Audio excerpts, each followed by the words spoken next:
All right, guys, so over the weekend, we saw the Packers conclude their rookie minicamp of 2024, which included all 11 players from the new rookie class, as well as some second-year players and a group of tryout players. Now, these tryout players weren't officially signed to the 90-man roster.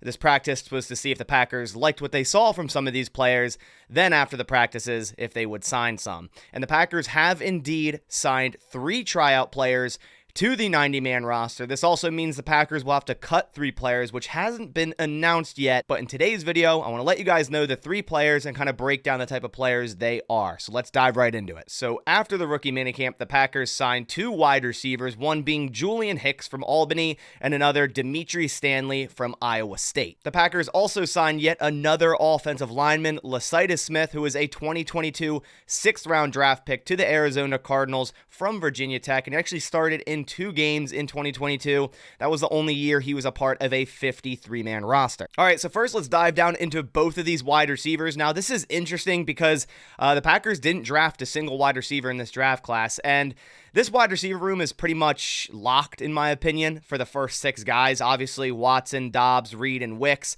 But the final 2 in Bo Melton and Malik Heath, in my opinion, those first 6 are locked. You know, we still have Grant DeBose, Samori Toure, Thyrick Pitts, now Stanley, and Hicks as well, all probably fighting for some practice squad spots. In my opinion, those first 6 are locked, and the Packers are very comfortable with those 6. They could even go into the season with 5 receivers and maybe drop Malik Heath to practice squad and elevate him on game days when they need to. I'm almost 100% sure at least the first 5, including Bo Melton, are locks to make this 53-man roster, and the Packers didn't really value wide receiver in terms of this draft class and even undrafted free agents. Yes, they just signed 2, but they didn't initially sign any undrafted free agent wide receivers, just showcasing how much they truly believe in this wide receiver room and how they didn't really feel the need to go and add more talent to it, at least in terms of the draft. Now, Iowa State wide receiver Dimitri Stanley is actually the son of former Packers wide receiver and kick returner Walter Stanley, who was the team's 4th-round pick in the 1985 draft and played 4 seasons in Green Bay. Bringing up Dimitri Stanley's RAS profile here, we see he has a RAS score of a 5.92. 5'10", almost 5'11". We'll give him the round up there to 5'11", 188 pounds, 17 bench reps, an okay speed grade, a 4.52 40, 20-yard split okay, but a poor 10-yard split. Good explosion grade, 34-inch vertical, 10'8" broad jump, and also a good agility grade, a 4.25 shuttle, and a 7.03 3-cone. Now, when you take a look at Stanley, he's been playing college football since all the way back to 2018. I mean, this is just a reoccurring theme, not only in the players that the Packers drafted, but some of these undrafted free agents and now these tryout players, man, they've been playing a lot of college football. They're getting guys on this roster with a lot of experience. We see he played 4 years at Colorado, never topped over 350 yards. Had his best year when he transferred to Iowa State in 2022. He had 420 yards and a touchdown. And then most recently in 2023, only 15 receptions, 139 yards, and 0 touchdowns. So never really eclipsed a 500-yard wide receiver, but does have some athleticism.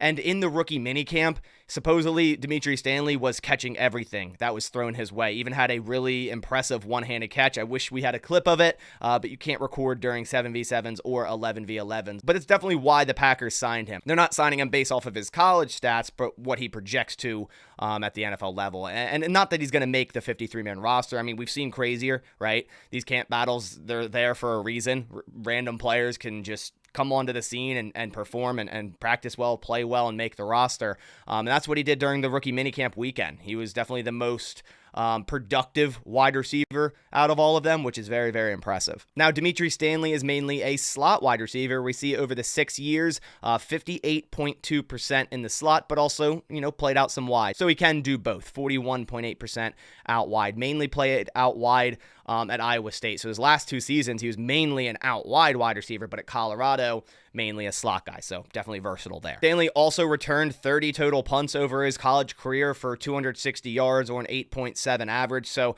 another guy they could get into the building to help in special teams during, OTAs, training camps in regards to returning punts. But at this point, Keyshawn Nixon, Jaden Reed, probably the two guys that are going to be returning. We know Keyshawn Nixon's going to be the kick returner, maybe some punts here and there, but I do think they'll probably majority give punt returns to Jaden Reed. As for the other wide receiver they signed, Julian Hicks from Albany, it was first reported right after the draft that he was signed as an undrafted free agent. Then that was corrected to, okay, he's coming to rookie minicamp to try out. But now the Packers have officially signed him to that 90-man roster. And looking at his RAS, definitely a better athlete than Stanley. He has a 9.18 RAS, 6'1", almost 6'2", so definitely a taller type of outside receiver, 201 pounds, 4'5", 340, a great 20-yard and 10-yard split, great explosion grade, 36.5-inch vertical, 10'6" broad jump. Not a great shuttle, but a great three-cone at 6.77. And when you look at Hicks' stats, his last two seasons at Albany, in 2023, he had 50 receptions for 820 yards and 11 touchdowns. The year before that, 22 receptions for 319 yards and 6 touchdowns. Now, Hicks started out in college football at Central Michigan, then transferred to Akron in 2019, then Albany in 2021. In his 2 seasons at Central Michigan and Akron, he caught a total of 48 passes for 538 yards and 6 touchdowns. So now the Packers have a total of 12 wide receivers on the roster. Very interested to see who they end up cutting. They very well could cut 2 wide receivers, say Thyrick Pitts and Alex Magoo, who's weirdly now a wide receiver, for Stanley and Hicks as well. So they have Dontavian Wicks, Christian Watson, Samori Toure, Jaden Reed, Thyrick Pitts, Bo Melton, Alex Magoo, Malik Heath, Grant DeBose, Romeo Dobbs, and now Julian Hicks and Dimitri Stanley. So we'll see who they end up cutting, but my guess is at least one of these wide receivers will be off the roster, considering they're adding 2 more. As for the final player the Packers have signed, Lasedrick Smith, a guard from the 2022 draft from Virginia Tech, bringing up his RAS profile, a 6.48 RAS, very short arms, 31.875-inch arms, so definitely an interior guy, 6'3", 314 pounds, had 23 bench reps, 5.1840, so decent speed there, an okay agility grade with okay shuttle and 3-cone, but a poor explosion with poor vertical and poor broad jump. When you look at Smith's college career, 4 years at Virginia Tech and played a ton of snaps, just about 2,300 offensive snaps. All these linemen the Packers have either drafted or added as undrafted free agents, they have a ton of experience, and we see his last 2 seasons in 2020 and 2021, nice seasons at Virginia Tech, and he's always pretty much started at left guard. His last season in 2021, he did play some left tackle, but mainly been a left guard for Virginia Tech, and only allowed 4 sacks in his 4 years. 2 sacks in 2021, 2 sacks in 2019, and 39 total pressures. Now, when you look at his very limited action in the NFL, like I said, only started a few games in 2022, and it wasn't great. When you look at his grade in 2022, he totaled a 44.8 grade, a 38.1 pass block grade. He allowed 2 total sacks and 12 pressures in 145 pass blocking snaps, so not the best, but another body to bring into the offensive line room. The Packers have added a ton of depth, a ton of competition.